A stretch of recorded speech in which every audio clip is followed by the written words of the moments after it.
당이 반토막 나는 아픔을 겪은 바른정당. 빠르게 안정을 되찾고 있습니다. 다음 달까지 자유한국당 또 국민의당까지 아우르는 3당 통합을 추진하기로 했는데요. 급한 불은 껐지만 통합이 쉽지만은 않아 보입니다. 바른정당 진수희 최고위원과 이야기 나눠보겠습니다. 최고위원님 안녕하십니까? 예, 안녕하세요. 진수희입니다. 네, 폭풍 같은 한 주를 보내셨을 것 같습니다. 아, 그렇습니다. 네, 눈물까지 흘리셨었는데 지금 신경이 어떠신가요? 지금 신경도 많이 정리는 안 됐습니다만, 네. 그래도 적응해 가고 있는 중입니다. 네. 네.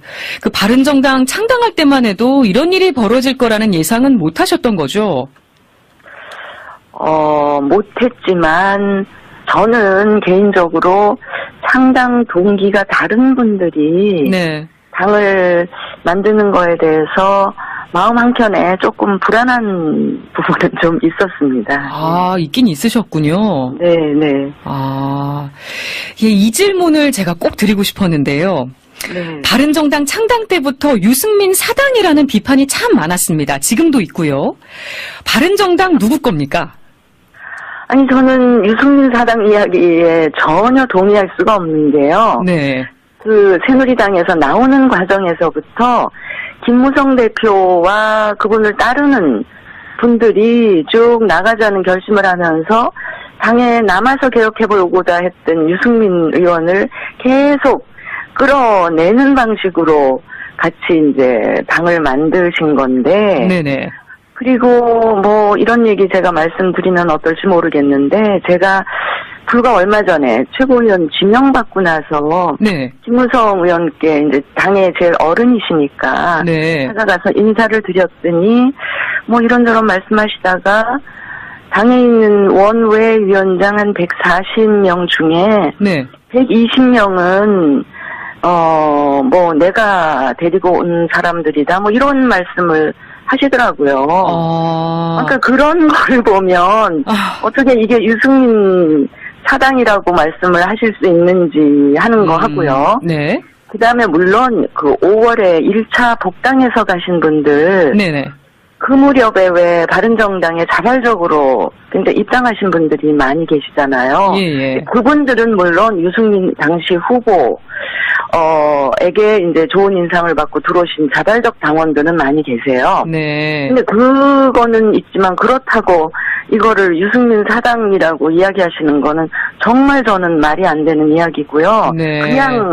그냥 핑계를 만들 수는 있지만 그거 아니고요. 네. 그다음에 유승민 의원이 대선 끝나고 나서 어떤 당직도 맡지 않으시고 다 뒤로 물러나고 정말 그야말로 백의종군했고 네. 전당대회 이혜훈 대표 뽑히는 전당대회에서도 일체 그런 이야기 나올까봐 일체 관여 안 하고 조용히 있었는데 그리고 네. 바른정당 창당 당시에 그 당직들 있잖아요. 중요 당직 원내대표, 정책위 의장, 사무총장 모든 당직을 다 김무성 대표가 쪽에서 하셨어요. 네. 근데 이런 과정을 겪어도 어떻게 유승민 사당이라고 이야기하는지 물론 바른정당의 국민들이 보시기에 바른정당은 이제 유승민 의원이 상징처럼 되어 있으신 거는 맞는데 네. 그렇다고 당내 조직이라든지 사람을 배치하고 이런 거에 있어서는 유승민 아니었다. 절대 관여하지 않았다. 그 말씀을 제가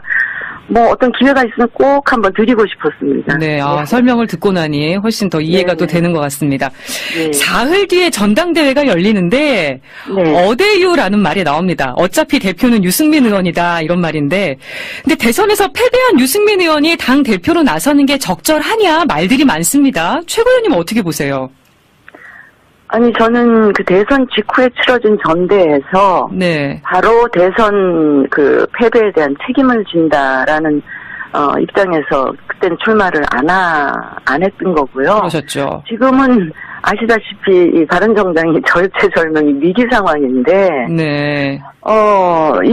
지금은 안 나설 수가 없는 그런 상황이지 않습니까? 그리고 대선 패배에 대한 책임 때문에라고 말씀을 하신다면 또 자유한국당의 홍준표 대표라든지 국민의당의 안철수 대표 또 이미 그냥 대표를 하고 계시고요. 네. 특히 바른정당은 유승민 의원이 지금은 나서지 않을 수가 없는, 물론 이제 비대위가 무산이 되면서 이제 유승민 후보가 출마를 결심을 하신 건데, 네. 그때부터 위기 상황이 온 거니까요. 네. 지금은 뭐 안 나설 수가 없는 그런 상황이지 않습니까? 네, 그렇게 보시는군요. 네. 근데 누가 당 대표가 되건 추가 탈당을 막는 게 중요해 보입니다. 지금 뭐 탈당이 예정된 주호영 원내대표와 함께 탈당자가 추가로 나오면 이 차기 대표한테는 지도력의 상처가 될 것 같은데 추가 탈당자가 나올 거라고 보시나요? 어떻게 보세요?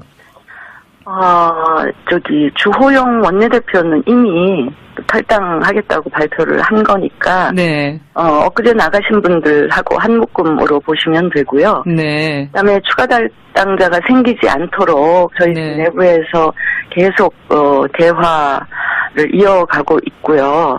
근데 이제 어제 보셨지만, 이 바른정당 탈당하신 분들이 자유한국당에 입당하는 그 모습, 을 모두 다 보시지 않았습니까? 네. 제가 보기에 별로 환영받는 분위기는 아닌 듯 하고요. 네. 또 홍준표 대표가 뭐 문을 닫는다, 뭐 사람을 콕 집어가지고 누구누구는 안 된다, 네. 뭐 계속 이렇게 이야기하는 걸로 봐서 제가 가졌던 의심이 이게 사실이구나 하는 게 입증된 게 뭐냐면, 네. 저는 그렇게 생각을 했어요. 이게 무슨 통합이다라는 이 화려한 포장을 자꾸 두르고 했었는데 그게 네. 아니다. 홍준표 대표와 자유한국당에 있는 분들은 이 바른정당의 의원들을 데려가는 이게 무슨 보수 통합으로 가는 그 과정이 아니고, 네. 바른정당을 그냥 깨는 거가 의도고 목적이었다, 이렇게 생각을 저는 의심을 했거든요. 근데 어제 그 광경을 보고 홍 대표의 최근 그 이틀 전부터 쭉 얘기하는 문 닫는다라든지 뭐 등등 네. 이 이야기를 들으면서 제가 가졌던 의심이 그게 맞는 거구나 하는 거를 좀 어제 확연하게 느꼈고요. 네. 그 광경을 같이 보시고 듣고 하신 분들은 더 이상 탈당 결심을 하시지 않지 않을까 하는 생각을 저는 가지고 있습니다. 네. 보수 대통합보다 바른정당을 깨는 게 먼저였다고 보신 거군요. 예, 저는 그게 감춰진 의도였다고 그렇게 의심을 했었는데 그게 사실로 드러났다. 네. 그렇게 생각을 합니다. 그 바른정당 남아 계신 분들이 앞으로 한 달 동안 중도 보수 통합을 추진하기로 하셨습니다. 그래서 바른정당, 국민의당, 자유한국당 3당 통합을 추진하시겠다는 건데 이게 정말 가능할까요? 어떻게 보세요? 3당 옛날에 있었던 식의 그런 3당 당이 다 통째로 합치는 네.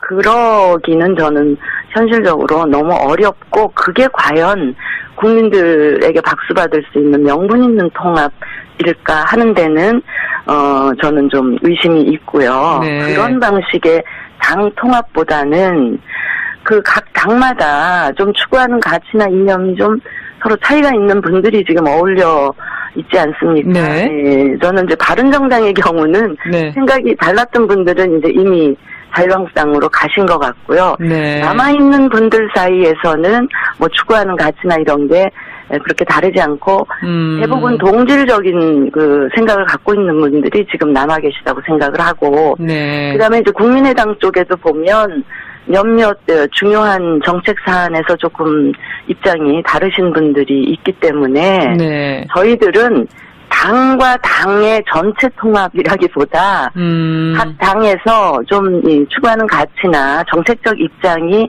좀 같은 분들끼리 네. 일단 연대라든지 이런 걸 해가면서 더 생각이나 입장을 좀 맞춰가는 과정을 겪다 보면 네. 나중에는 그게 같은 분들끼리 뭔가 하나의 결사체로 만들어지는 그런 시점이 오지 않을까. 예, 그런 생각을 갖고 하는 거지. 네. 각 당이 통째로 다 합치는 거는 제가 보기에 가능하지도 않을 뿐더러 국민들이 보시기에 네. 바람직하지도 않다는 생각을 하는 게요. 특히 네. 자유한국당 쪽을 보시면 도저히 우리가 같이 할 수 없는 분들이 계시잖아요. 거기 왜 여전히 탄핵에 대해서 네. 부정하시는 분들이라든지 뭔가 정책적인 입장에 관해서도 굉장히 극우, 쪽으로 되신 분들하고는, 네. 저희가 같이 가기는 좀 곤란하지 않겠어요. 그리고 네. 국민들도 그걸 원하신다고 생각은 하지 않습니다. 그렇게 보시는군요. 네. 그 바른정당과 국민의당이 원래 그 통합이 무산돼서 정책 연대를 맺었던 거잖아요. 그 국민의당 안철수 대표는 어제 정체성을 지키면서 외연을 확장해야 된다 이런 입장을 밝혔습니다. 그 네. 국민의당 안에 호남 중진 의원들이 주장하는 햇볕 정책, 호남 정신은 어떻게 생각하세요? 그 두 가지에 대해서 조금 이제 오해가 있는 것 같은데요. 네.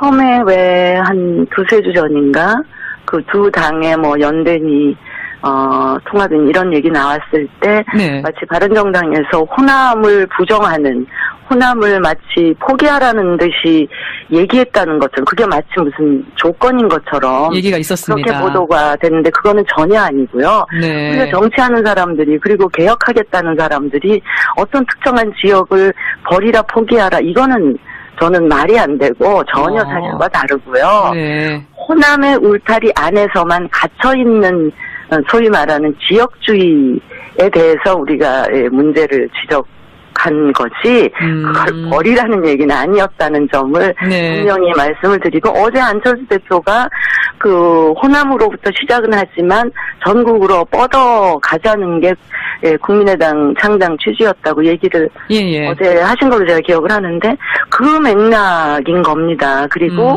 아마도 그 당에 계시는 호남의 지역을 둔 의원님들도 네. 자기가 속한 당이 호남의 지역당이라 머물러 있기만을 원하지는 않지 않겠습니까? 네. 네, 그런 점에서 그거는 굉장히 오해가 있었다고 보고요. 네. 그러니까 오히려 뭐 영호남 지역주의를 극복할 수 있는 하나의 대안이 될 수 있다. 만약에 이제 바른정당이랑 국민의당이 연대를 한다던가, 예.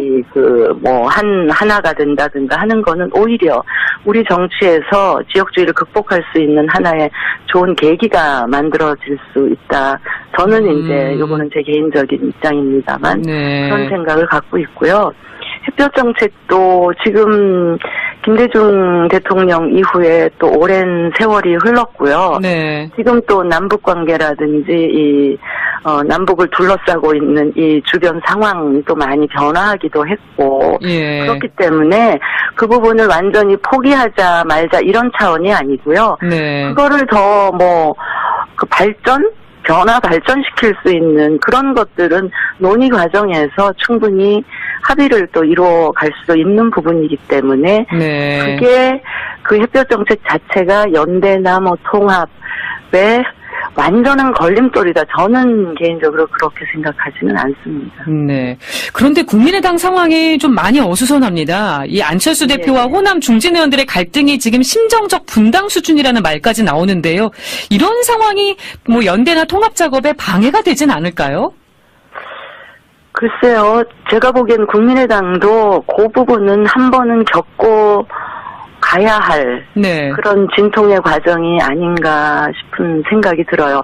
마치 저희 바른정당이 상당 동기가 달랐던 분들이 그 하나의 당을 이루면서 그동안에도 계속 내부에 네. 서로 의견 차이나 갈등이 있었던 것처럼 국민의당도 그런 과정이나 진통을 한번 겪어야 뭔가 정돈이 되는 이런 과정에 있지 않나 하는 생각이 들고요. 네. 21일인가 그 끝장 의총? 네, 한다고 합니다. 이런 거를 하신다고 하니까 그걸 한두 번 그런 모임을 네. 가지시다 보면 그 정리가 되는 이런 지점이 있지 않을까 하는 생각이 들고요. 네. 정당이라는 게 어떻게 100% 똑같은 생각만 가진 사람들이 모여 있을 수는 없고요. 네. 또 깊이 대화를 하다 보면 지금은 달라 보이는 부분들이 하나로 모여지는 쪽으로 갈지 아니면 도저히 이거는 같이 가기는 하나의 정당으로 묶여가기는 힘들지 않겠냐 하는 또 판단이 서는 대로 네. 뭔가 그때쯤 되면 이달 말쯤 되면 뭔가 이 정리되는 지점이 오면 또 그 자체가 연대나 통합이나 이런 거에 완전히 방해가 되고 하는 게 아니고 오히려 네. 더 가능한 흐름으로 만들어질 수도 있고요. 정말 이 지점에서는 정치는 생물이다. 예. 라는 생각을 다시 한번 확인을 하게 됩니다. 그러시군요. 오늘 봐야 되겠죠. 네. 여기까지 말씀을 들어야겠습니다. 바른정당 진수희 최고위원과 이야기 나눠봤습니다. 나와주셔서 고맙습니다. 예, 감사합니다.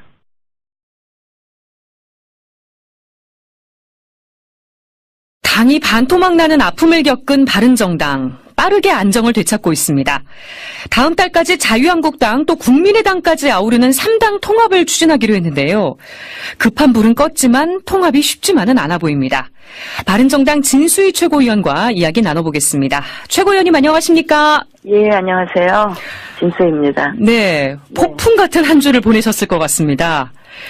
그렇습니다. 네, 눈물까지 흘리셨었는데 지금 신경이 어떠신가요?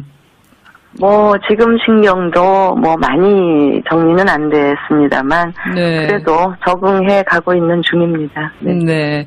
그 바른정당 창당할 때만 해도 이런 일이 벌어질 거라는 예상은 못 하셨던 거죠? 못했지만, 저는 개인적으로 창당 동기가 다른 분들이, 네. 당을 만드는 거에 대해서 마음 한켠에 조금 불안한 부분은 좀 있었습니다. 있긴 있으셨군요. 네, 내가 데리고 온 사람들이다, 이런 말씀을 하시더라고요. 그러니까 그런 걸 보면, 어떻게 이게 유승민 사당이라고 말씀을 하실 수 있는지 하는 거 하고요. 네. 그 다음에 물론 5월에 1차 복당에서 가신 분들, 네네. 그 무렵에 왜 바른정당에 자발적으로 굉장히 입당하신 분들이 많이 계시잖아요. 예. 그분들은 물론 유승민 당시 후보에게 이제 좋은 인상을 받고 들어오신 자발적 당원들은 많이 계세요. 네. 근데 그거는 있지만 그렇다고 이거를 유승민 사당이라고 이야기하시는 거는 정말 저는 말이 안 되는 이야기고요. 네.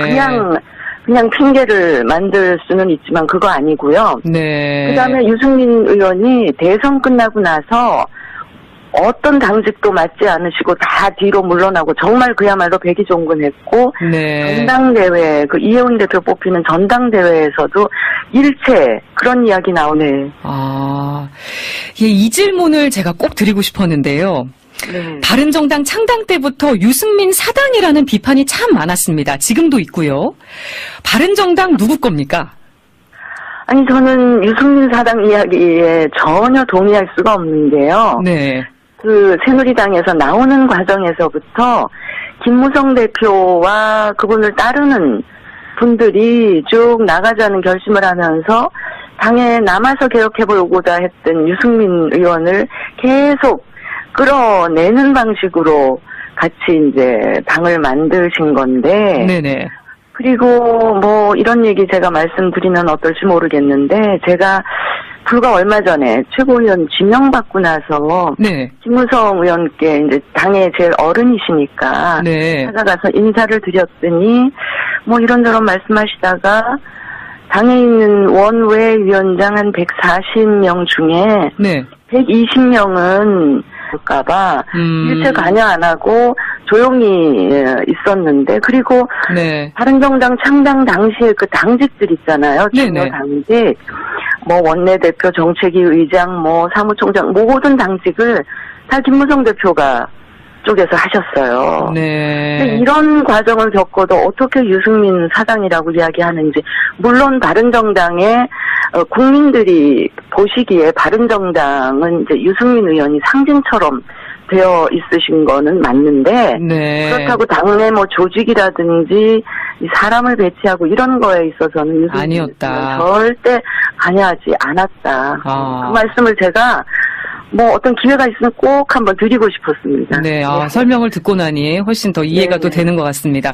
네. 사흘 뒤에 전당대회가 열리는데, 네. 어대유라는 말이 나옵니다. 어차피 대표는 유승민 의원이다, 이런 말인데, 근데 대선에서 패배한 유승민 의원이 당 대표로 나서는 게 적절하냐, 말들이 많습니다. 최 의원님 어떻게 보세요? 아니, 저는 대선 직후에 치러진 전대에서 네. 바로 대선 패배에 대한 책임을 진다라는 입장에서 그때는 출마를 안 했던 거고요. 그러셨죠. 지금은 아시다시피 이 바른정당이 절체절명의 위기 상황인데, 네. 지금은 안 나설 수가 없는 그런 상황이지 않습니까? 그리고 네. 대선 패배에 대한 책임 때문에라고 말씀을 하신다면, 또 뭐 자유한국당의 홍준표 대표라든지, 국민의당의 안철수 대표, 또 이미 그냥 대표를 하고 계시고요. 네. 특히 바른정당은 유승민 의원이 지금은 나서지 않을 수가 없는, 물론 이제 비대위가 무산이 되면서 이제 유승민 후보가 출마를 결심을 하신 건데, 네. 그때부터 위기 상황이 온 거니까요. 네. 지금은 뭐 안 나설 수가 없는 그런